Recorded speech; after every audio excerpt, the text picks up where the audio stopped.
Alhamdulillah wassalatu wassalamu ala Rasulillah Nabiyina Muhammadin wa alihi wa sahbihi wa man walah. Asyhadu an la ilaha illallah wahdahu la syarika lah wa asyhadu anna Muhammadan abduhu wa rasuluh. Ikhwatal iman, Rasulullah sallallahu alaihi wasallam mengumpamakan mukmin itu bagaikan lebah. Dalam hadis yang diriwayatkan Imam Ahmad bin Hanbal, Nabi sallallahu alaihi wasallam bersabda, "Walladzi nafsu Muhammadin biyadihi, inna mathalal mu'min lakamathalil nahlah. Akalat tayyiban wa wada'at tayyiban wa waqa'at falam taksir wa lam tufsid." Demi zat yang Muhammad sallallahu alaihi wasallam berada di tangannya, sesungguhnya perumpamaan seorang mukmin seperti lebah. Ia memakan sesuatu yang baik dan mengeluarkan dari tubuhnya sesuatu yang baik. Ia hinggap di sebuah ranting tapi tidak membuat ranting itu patah, tidak pula berbuat kerusakan. Sungguh indah perumpamaan Nabi Shallallahu Alaihi Wasallam dalam hadis ini. Lihatlah bagaimana lebah. Al-Imam Al-Munawi dalam kitab Al-Faidul Qadir berkata, "Wa wajhu syabah hadqun nahl wa fitnatuhu wa qillatu adah wa haqaratuhu wa manfa'atuhu wa qanu'uhu wa sa'yuhu fil lail wa tanazzuhu 'anil aqdar wa tibu aklihi wa annahu la ya'kul min kasbi ghairihi." Kesamaan antara lebah dengan seorang mukmin, yaitu lebah itu cerdas. Lihatlah, ya, kemanapun lebah itu pergi, saudara-saudaraku sekalian, dia tidak pernah tersesat jalan. Dia tahu dia jalan pulang. Dia tahu ya bagaimana dia harus kembali ke sarangnya. Lihat bagaimana lebah membuat sarangnya dengan bentuk yang sangat persegi lima yang sama semuanya. Luar biasa. Allah Subhanahu wa taala berikan kepada lebah insting yang luar biasa. Demikian pula seorang mukmin. Mukmin itu harus cerdas. Mukmin harus menggunakan akal pikirannya untuk melihat kebenaran. Untuk dia di dalam sikap hidupnya di dunia, dia betul-betul menggunakan akal yang Allah berikan kepadanya, sehingga dia pun bisa menilai mana baik, mana yang tidak baik, tentunya berdasarkan cahaya keilmuan dari Allah Subhanahu wa taala. Kemudian yang kedua, waqilatu adah. Lebah itu jarang menyakiti orang. Dia menyakiti kalau terpaksa saja. Demikian pula seorang mukmin. Mukmin tidak pernah menyakiti siapapun juga. Demikian pula wa manfaatuhu. Manfaatnya lebah itu, subhanallah, kalau kita perhatikan manfaatnya, dia mengeluarkan madu dari perutnya, saudaraku sekalian. Dia memakan sesuatu yang bermanfaat. Sari bunga, bayangkan. Sari bunga itu bermanfaat. Lalu kemudian dia konsumsi. Kemudian keluarlah madu yang bermanfaat untuk kehidupan manusia. Demikian pula seorang mukmin. Dia tidak memakan kecuali yang halal. Dan mukmin pun juga tidak mengeluarkan dari dirinya kecuali kebaikan. Ucapannya baik. Demikian pula perbuatannya juga baik dan bermanfaat untuk orang lain.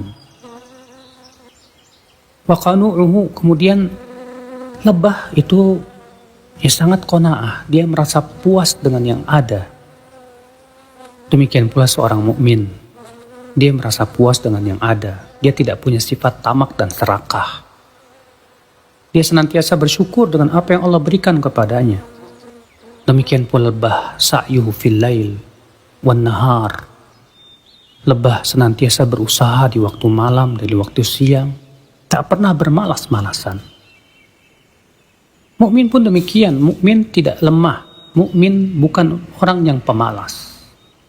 Makanya Nabi SAW bersabda, "Ihris ala ma yanfa'." Hendaklah kamu semangat dalam perkara yang bermanfaat buat dirimu. Wasta'in billah, dan mintalah tolong kepada Allah, wala ta'jaz, dan jangan kamu lemah, jangan kamu malas. Mukmin tidak pernah mengenal malas. Dia berusaha sekuat tenaga untuk melawan kemalasannya. Dia semangat dalam perkara yang setiap yang bermanfaat untuk hidupnya dunia dan akhirat. Kemudian di antara kesamaannya juga watanazuhu anil aqdar. Lebah, dia selalu menghindar dari kotoran-kotoran. Berbeda dengan lalat. Lalat malah mendekati kotoran. Tapi lebah tidak. Demikian pula mukmin. Dia menjauhi semua kotoran. Dia tidak ingin mengucapkan kata-kata yang kotor. Dia tidak ingin juga melakukan perbuatan yang kotor. Dia juga tidak ingin mendekati tempat-tempat yang kotor yang bisa mengotori hatinya. Dia tinggalkan maksiat, kan itu semua kotorannya, saudaraku sekalian. Wa annahu la ya'kul min kasbi ghairihi. Lebah tidak pernah memakan hasil usaha orang lain. Seorang mukmin pun demikian. Mukmin itu bukan orang yang suka minta-minta.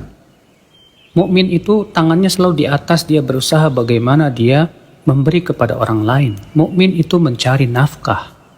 Dia tidak pernah mengambil harta orang lain tanpa hak. Wa ta'atuhu li amirihi.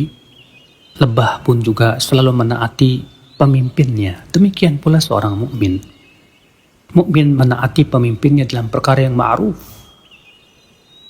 Namun apabila mukmin diperintah kepada maksiat, maka dia tidak pernah mau menaati maksiat tersebut. Karena Rasulullah SAW sabda, la ta'ata li makhluqin fi maksiatil khaliq.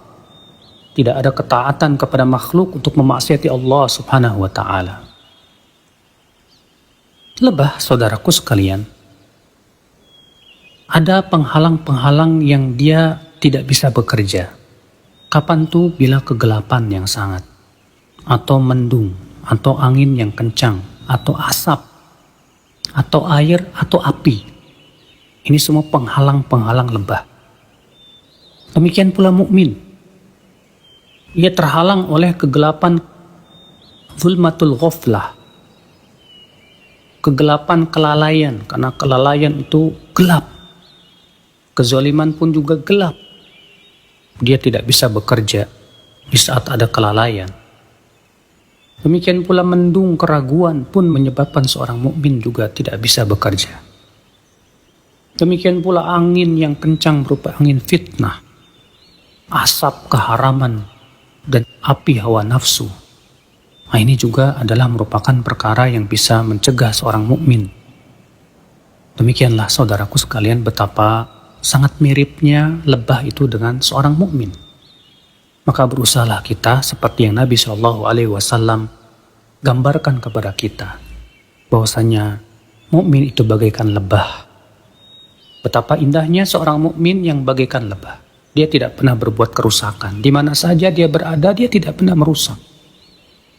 Bahkan dia di ranting yang paling kecil pun dia tidak pernah patah. Dia tidak pernah merusak bunga manapun, dia tidak pernah rusak.